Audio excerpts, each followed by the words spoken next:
Hi, I'm Kevin and welcome to my channel. Today we're going to do a heads-up comparison of these two very popular dehydrators, the Nesco and the Excalibur. If you're in the market for a dehydrator, this video is really going to help you out. I've owned both these machines for quite a while. In fact, this one for over 20 years. It's still going strong, a very reliable machine. And this one I've had for about 4 years now. I bought it when I was writing my book, Backcountry Eats. Both of these machines have had quite a lot of use. I'm going to start with a description of the design and features of each of these machines. Then I'm going to evaluate them on some other criteria such as capacity and price. Then we're going to get into some testing. I'm going to measure how much noise they make, the electricity consumption. I'm going to measure the heat distribution within each of these machines and also how quickly they heat up. I'll talk about my own experience using both of these machines, and at the end I'll finish with a 10-point scorecard where we'll give each of these machines a pass and fail on each of those points. So let's get started. Let's start by looking at the Nesco. This is the Nesco FD75PR. Neither of these manufacturers are very creative in naming their models, and that can be a bit of a challenge online when you're trying to understand which one you're looking at and what features they have. This is a plastic tray stackable dehydrator. It has the heating element in the fan in the top. It creates hot air and blows it down through these trays. These are plastic trays, they're BPA free, and they've got a very coarse screen in them. They stack very nicely. This comes with usually comes with 5 trays, and you can expand it up to 12 by buying more trays afterwards. And usually, not always, but usually the Nesco will come with a couple of accessories. Usually it has 2 of these, they call them cleaner screens. They're a finer mesh that keeps smaller particles from falling through the larger mesh. So if you're doing peas or corn or something like that, that's pretty handy. As well, they usually come with 2 of these. These are fruit roll trays. They're plastic trays with a bit of a lip on them. These are fantastic if you're dehydrating soups and stews, that kind of thing, which is very, very common. I'm looking at this through the lens of someone who's drying meals for backcountry tripping, and those kind of meals gravitate towards soups and stews. So these are very, very handy. I use these about 99% of the time. And just like the other, they nest inside of here and they'll hold liquids.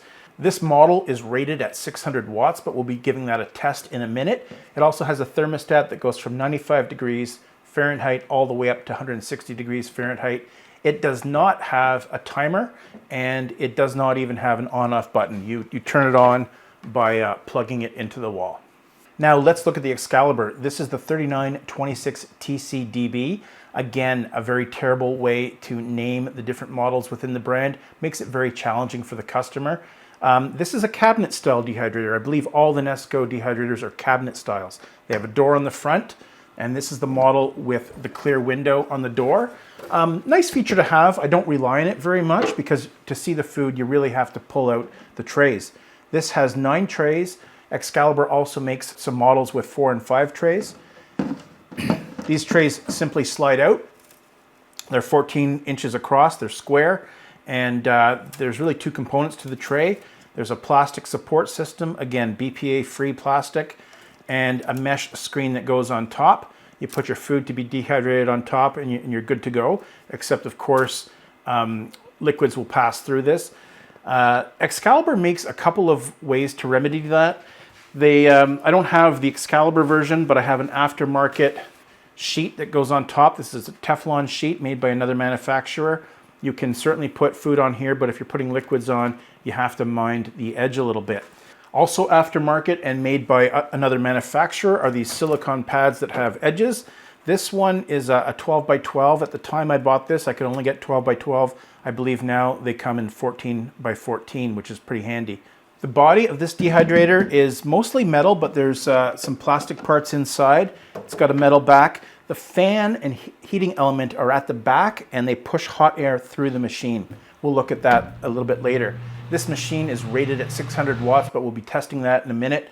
It also has a thermostat, but the thermostat's a little bit higher than the Nesco. It goes from 105 Fahrenheit to 165. A few years back, Excalibur, over some concerns about food safety, they increased the maximum temperature. And this model of Excalibur also comes with a timer. They make the exact same machine without a timer. It's a little bit cheaper. I wanted to try a timer. Not a critical element, not a must-have, but I kind of like it. Especially if you're busy and you're dehydrating food on the weekend. Let's say Monday morning rolls around, you got to go to work, your food needs a little bit more time. You can set this for 1 or 2 more hours if need be. Go to work, and while you're away, the machine will shut off and you're not burning electricity all day long needlessly. If you have a machine without a timer, you can easily get an electronic timer at a hardware store, plug it into your wall, and then plug the machine into that. It'll do the same job.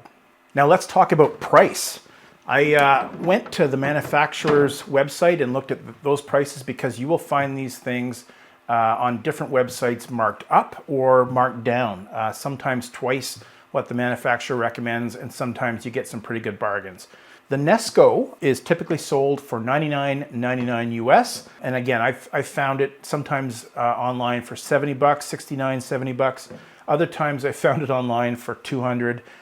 So the market is pretty variable, and different vendors will try and establish a different price point. The Excalibur is a little more expensive. It's often regarded as the Cadillac of dehydrators, and it comes with a Cadillac price tag. Again, you'll sometimes find these on sale with different vendors, but the manufacturer's website listed $314.99 US, and that was marked down from $389.99. On average, this machine is at least 3 times as expensive as this machine. Is it worth it? Let's find out. And to be completely fair about price, I should mention that if you want to max out your Nesco dehydrator with 12 trays, it's going to cost you a little bit more. A 2-pack of trays is going to cost $12.99, and if you get 4 of those, your total price with your dehydrator is going to be $151.95, still about half the price of the Excalibur. So let's start comparing these two machines according to a variety of criteria. And I'm going to start with capacity. I think for me, capacity is one of the most important criteria to look at in a dehydrator. Again, I'm looking at this through the lens of someone who makes dehydrated meals for backcountry tripping.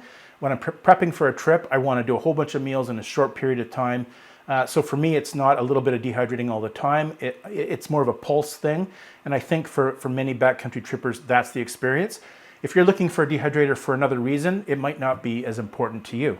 So let's look at the capacity of these machines. The Nesco has these round trays. I'm going to show both metric and imperial units here, but let's talk square inches. One Nesco tray is going to be 115 square inches. So 5 trays is going to bring you to 575 square inches.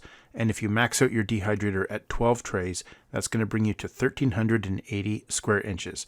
So that's pretty good. That is quite a lot of surface area, and you can certainly do at least 2 really big meals if you get 12 trays and stack this up. But the Excalibur has even more surface area. Again, these trays are 14 inches by 14 inches square. One Excalibur tray is going to have a total area of 196 square inches, not quite double a Nesco tray. So the entire dehydrator, all 9 trays, is going to bring you to a capacity of 1,764 square inches. So if you max out your Nesco dehydrator with 12 trays, you're still only going to be at about 79% of the Excalibur's total capacity. And I also measured noise. Noise is a factor many people ask about, because if you're going to be using the dehydrator in a living space, such as your kitchen or some other room that you're using, you're going to be concerned about the noise. So I got myself a noise meter, and I measured the noise of each machine when they were running. I measured them both from the side, about 6 inches out, as well as on the top. And I also measured them at about double arm's length. I held it as far away as I could while still touching the dehydrator, and that's a distance of about 1.5 meters or 60 inches. And that's going to give me the noise levels if you're in the same room as the machine. At the side of the Nesco, I measured 57 decibels, at the top 60 decibels, and in the room 40 decibels. The Excalibur was a little bit noisier, but not much. I measured 62 decibels at the side and top, and 48 decibels in the room. Those noise levels are pretty good. 40 decibels is going to be a little bit louder than a refrigerator turning on or a dishwasher running. You're going to notice the dehydrators running if you're in the same room as them, but it shouldn't bother you too much. Most office environments are louder than 40 decibels. They're going to make some noise. You're going to notice them. It's probably not going to bother you too much, but that's going to depend on your noise tolerance. Now let's talk about these two machines in terms of their electricity consumption. They both work on the same principle. They both have a fan which runs constantly, and that's going to give you a base electrical load, usually pretty small compared to when the thermostat kicks in, and it's going to trigger a heating element, and that's going to pull a lot more power. So these things are going to cycle from high to low throughout the day as these things are left on. Now remember, both of these machines are rated at 600 watts, so I expected them both to come in at about that level. I found the Nesco, when the fan was on, it was pulling 22 watts, which kind of makes sense. It's just running a fan. But when the heating element kicks in, it's pulling 604 watts fairly consistently, which is pretty much what I expected. But the Excalibur surprised me a little bit. The Excalibur, when the fan is on, pulls 30 watts, a little bit more than the Nesco, but not unreasonable at all. But when the thermostat kicks on and the heating element turns on, it only pulls 550 watts, which I found surprising. Not unreasonable again in terms of its rating. It's pretty close to 600. In my experience, the food in this machine will dry a little bit quicker than in this machine. So I expected it to be pulling at least as much power as the Nesco, if not a little bit more. Will this affect performance? Let's take a deeper dive. So let's look at heat and heat distribution. I was really interested in how quickly these machines heat up and what the heat distribution inside of them is like, given that this machine heats from the top and blows air down, this machine heats from the back and blows air forward. So to measure this, I decided to put pieces of metal inside of these machines and run them with the metal inside. I'll put the metal in different locations, and that should give me an idea of heat distribution. The metal is going to absorb the heat that the machine produces, but when I open up the machine, it's not going to dissipate the heat so quickly that I can't measure it. So I looked around the house for uniform pieces of metal that I could put inside the dehydrator, and this is what I came up with. These are nail gun cartridges. These are for an air nailer that I have. They're flat, they're metal, and they fit nicely inside the dehydrator. And I also have this laser thermometer, so I'm able to measure the temperature of that metal fairly easily, fairly quickly. In the Nesco, I put one of these nail cartridges as close to the middle as possible and 3 on the outside. With the Excalibur, I put 4 all around and 1 on the inside, and I did this for the top, middle, and bottom trays of both machines. So I ran both these machines at the same time, and I measured the temperature of each piece of metal at the 10-minute, 1-hour, 2-hour, and 3-hour marks. Before we look at the results, let's take a look at what these dehydrators look like when they're running with a thermal imaging camera. This is the Nesco, and you can see that it is hottest at the top and coolest at the bottom.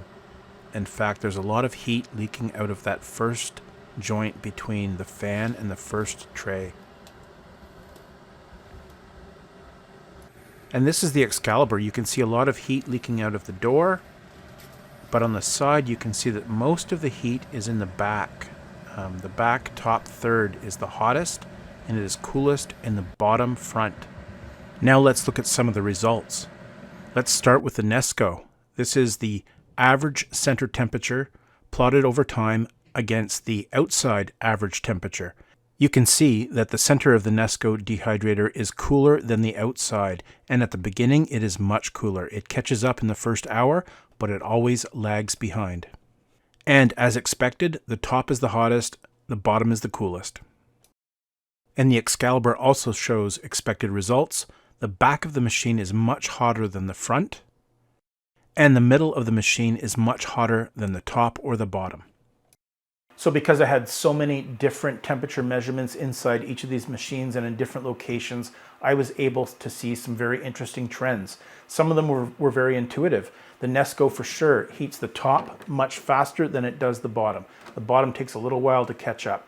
But what was not so intuitive to me was that the Nesco clearly heats up the outside of the machine much faster than the center. The fan blows the heat down the outside. There's channels inside each of these trays, and the heat goes down the outside of the machine and then blows towards the hole in the center. So the center heats up a little bit slower than the outside. The Excalibur also had some results that I thought was intuitive and I expected. for sure, the back of the machine heats up much faster than the front of the machine. But I also saw a lot of variation in the performance of the machine. The middle rack heats up much more quickly than the top or the bottom rack. And the other thing I was able to do was I was able to calculate the total average temperature in both machines and compare them through time. And that's what I found really interesting, because after 3 hours, the Excalibur was up to 160 degrees Fahrenheit, but the Nesco was lagging behind. And I found that really interesting because remember how much power this was pulling? It was only pulling 550 watts. This was pulling over 604 watts. So this one is getting a higher temperature with less electricity. So I have to concede that there's something better in the design of this machine. It's giving you a quicker drying time, achieving a higher temperature with less electricity. So that's extremely interesting. The only explanation is that the Nesco is wasting a little bit more heat. More heat is escaping the machine and is not contributing to the dehydration of the food. I expected the Excalibur to have a stronger fan. I just feel that on the machine when it's running, and for sure the fan is drawing more power. There's more airflow for sure. But what's also really interesting is that the variation in temperatures around the machine, even side to side, top to bottom, is much greater than inside the Nesco. The Nesco is heating up more slowly, but it's giving a more even temperature. And just for kicks, I calculated the variance in the data for both machines, and the Excalibur had extremely high variance compared to the Nesco. What is variance? Variance is a measure in the dispersion of the data. So this is going to tell me how even is the temperature in the machine, how even is your dehydrating, and the Excalibur is extremely variable. So what does all this information mean if you're using these machines? Well, it means a couple of things. One, you certainly have to rotate the trays in the Nesco from top to bottom every so often. When you check on your food, it's a good time to rotate the trays. Some people say you don't have to rotate the trays in the Excalibur, but that has not been my experience, and that is not what the data shows. Clearly, the middle trays dry faster, and the back of each tray dries faster. So again, I'll check on my food every couple of hours. I will rotate the trays. I'll pull them from the middle, switch them with the top and bottom, and I'll also turn them around front to back when I do that. And clearly the Excalibur is a faster machine. It's going to dry your food faster. I can't give you precise times because there's lots of variables, like how thick do you load your trays, how full is the dehydrator, what's the relative humidity. That all matters, and drying times are going to vary widely. But a rough estimate is if I'm filling this up and it's going to take me 18 hours to dry my food, this is going to beat it by a couple hours. So it's clearly faster, but not completely noticeable, especially if you're drying your food overnight while you're sleeping. You're not going to notice that savings. So let's talk about a few other factors that I think are important when selecting a dehydrator, and one of those is maintenance. Not so much maintenance in terms of the function of the machine. These have both been pretty reliable, haven't really required much maintenance. But in terms of cleanliness, keeping these machines clean, I like the Nesco for that. The trays are a little bit smaller, and they're going to fit in most sinks. Most sinks I can get them in like this. In some sinks I've had to stand them up. They also are dishwasher safe. You pop them into the dishwasher, they clean very easily. And the outside of the machine is nice and smooth. So if it gets dirty, it's easy to wipe off. So a pretty easy machine to maintain in terms of cleanliness. But the Excalibur is a little bit different. And the trays are a little bit larger. They are also dishwasher safe, and that's usually where I wash them, just on a rinse cycle. Any soaking or rinsing will get most dehydrated food off of the trays or these screens. The trays are a little bit larger though, and if I'm going to soak them in a sink, I usually have to put them corner to corner, and I can usually only get half the tray to soak. So I've got to rotate them around in the sink, but rinsing in the dishwasher or the sink will work. But the thing is, when you're dehydrating food and you have a cabinet style dehydrator, you're typically going to use the top of that cabinet to put your food temporarily either going in or out of the machine. And dehydrated food has lots of particles that frequently bounce off. And this cabinet style machine is not easy to clean. There's lots of cracks and crevices on the top and on the sides.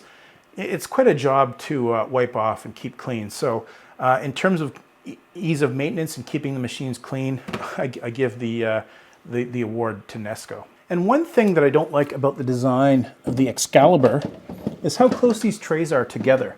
There's just enough space to get my fingers in. And that's not a problem if you're doing dehydrating sliced vegetables or fruit, not a problem at all. They'll slide in and out, no problem.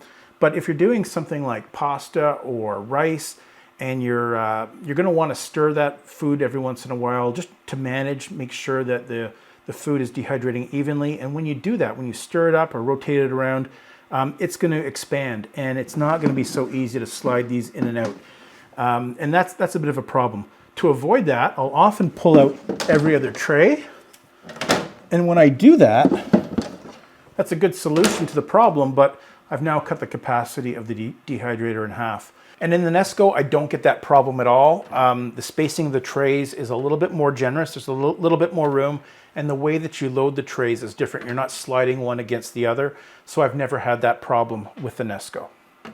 And one last thing I should talk about before I get into the scorecard is how easy is it to carry these trays. If you're doing your dehydration in the kitchen or the place where you're making your food, not a problem, not very hard to carry the trays around.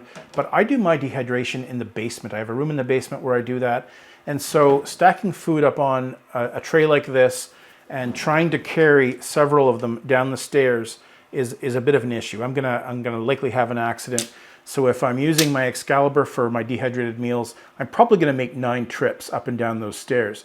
And the Nesco is the complete opposite of that. It's very, very easy to carry the trays. I'll usually leave the top downstairs where I do my dehydration. I'll bring the rest of the trays, including the base, upstairs. The base is just a piece of plastic that provides support and catches any material that might fall through the racks. And the racks interlock. They've got little tabs that interlock, so they're not going to slide off of each other. It's very easy to bring this upstairs, load it up with food, grab the whole thing, take it downstairs in one trip. Much more easy to manage. Before we get to the checklist comparison of both of these machines, I just want to mention to you that if you are in the market for a dehydrator, please consider making that purchase through my Amazon online store. If you're making the purchase through Amazon, you will not pay more. You will pay the same on my store as anywhere else, but I will get a slight kickback. And I'm not getting rich off of this, but I take that money that I earn from my Google account, my Amazon stores, all that money goes to purchasing cameras and tripods and lights and microphones, that kind of stuff. And that helps me bring higher quality videos and more videos to you. And this goes for any content creator that you like. If they have an Amazon store, you can go through that store and buy anything. It doesn't have to be an item they have in their store. If you go through someone's Amazon store and make a purchase, they will get a slight kickback. And like me, it will help them buy gear and enhance their videos. So I've come up with this checklist based on criteria that are important to me as someone who dehydrates food for backcountry tripping. If you have a different purpose for dehydrating food, you may choose different criteria, or you can pick and choose from my criteria. Just because something fails for me, it might not matter for you. So the first item is price. Clearly, the Nesco is the winner. Excalibur is the loser. It's usually 3 times the price of the Nesco. Again, you might find a sale, but the check mark goes to Nesco. The next item for me is trays for liquids. It's very, very important to me as most of my meals are wet, and I use them 99% of the time. And the Nesco comes with 2 trays, and you can buy more from the company, and they have lips on them. They're excellent, so they get a check mark. And I give a check to Excalibur as well for trays for liquids, but that check gets a little asterisk or caveat beside it because the sheets that line the Excalibur trays don't have lips on them. So if you buy from Excalibur, you're going to have a bit of an issue with the missing lip. You're going to have to load that, mind the edges a little bit, and you won't get the capacity out of your tray. Or you can buy trays with lips from other manufacturers. So it gets the check, but it gets an asterisk beside the check. The next important consideration is a thermostat. A thermostat is going to help you dial in on the optimal temperature for dehydrating different foods, and that's very important. Both machines have thermostats, both get checks. The next item is capacity, and that's an important item for me because I want to do a lot of food in a short period of time. I'm happy with the Nesco's capacity. It's adequate, so it's going to get a green dot, but it's going to get an asterisk because to get that full capacity, you're going to have to buy more trays. It comes with 5, stackable to 12, and that's okay. That's a good capacity. The Excalibur gets a check because it has excellent capacity, but it's going to get 2 asterisks. One because If you just have the flat sheets and you have a liquid meal, you're going to have to mind the outside. And if you do that, you're going to lose capacity. As well, if you're doing foods that fluff up when you're dehydrating them, you're going to you might want to skip every other tray, and that's going to reduce your capacity. So this is the capacity winner, but it's got a couple of caveats. Next is speed, and the clear winner is the Excalibur. It will beat the Nesco every time for speed, but I'm pretty happy with the Nesco's speed, so the check goes to the Excalibur, the green dot goes to Nesco. Next is cleaning, and that's very important to me. The Nesco is very easy to clean, gets the check mark. Excalibur, I talked about all these cracks and crevices and the difficulty in keeping it clean all the time. It gets an X for that. Noise is another element that's going to be more important to some people than others. I run my machines in the basement, so I don't mind the noise. But if you're running them in a room that you're going to be using, you might mind the noise. Now at 40 decibels, that's not too bad, but I can't say for sure. It's going to depend on your tolerance to noise. And so I'm not going to give either of them a check, but I'm not going to fail either of them either. They both get green dots. Even temperature, that's a really interesting criteria. I'm going to give both these machines green dots, but I'm also going to give them both caveats. The Nesco clearly is more even heating, but less variability throughout the machine, but you're going to have to rotate the trays. Hotter at the top, cooler at the bottom, takes longer to dehydrate. The Excalibur, much faster for sure, but a lot of variability inside the machine. You're going to have to rotate those trays. You're going to be done earlier, but you're going to have to rotate the trays. Carrying trays, another category that might not matter to some people. If you're going to be dehydrating in your kitchen, not a big deal. But if you have to carry the trays anywhere else, I give the check to the Nesco and I give a fail to the Excalibur. And the last category is efficiency, and I have to give the win to the Excalibur. The Excalibur dehydrates food faster and uses less energy, so I'll say that's much more efficient. The Nesco does an okay job. It takes longer, but it must be allowing more heat to escape to the environment around it. Hopefully that scorecard will help you make a choice that's right for you. It all depends on how you want to use your dehydrator. For me, I've owned both these machines for a long time. I like them both. They're excellent machines. However, the Nesco is the one I go to more often because it's easier to carry the trays and it's easier to clean up. If I'm doing a really big batch and I'm in a hurry to get it done quickly, I'm going to fill up my Nesco and then I'm going to go to the Excalibur and fill that one up too. All right, thanks for watching. I hope you enjoyed the video. I hope you got something out of it. If you did, please hit like, share, and subscribe.